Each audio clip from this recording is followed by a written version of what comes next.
Si sa, passata la bufera, si raccolgono i cocci. Passata l'emergenza Covid, con il lockdown, case di riposo e ospedali blindati, c'è chi chiede chiarezza su comportamenti, azioni, protocolli.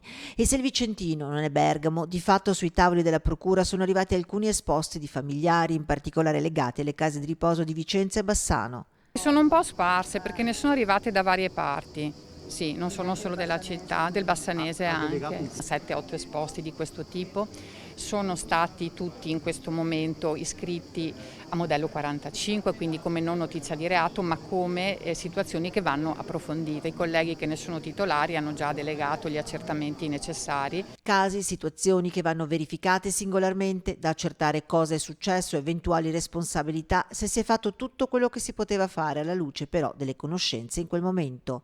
Dobbiamo sempre parametrarci alle conoscenze di quel momento, però è giusto che le famiglie abbiano tutte un chiarimento. Dalle case di riposo agli ospedali, anche qui alcuni sanitari sono stati oggetto di esposto da parte di familiari, due, uno legato al San Bortolo e un altro all'ospedale di Sant'Orso. Rimane al momento ancora aperto come fascicolo conoscitivo anche il caso dell'imprenditore del Basso Vicentino, paziente zero contagiato dopo un viaggio di lavoro in Serbia. Si allontanerebbe l'ipotesi nei suoi confronti del reato di epidemia.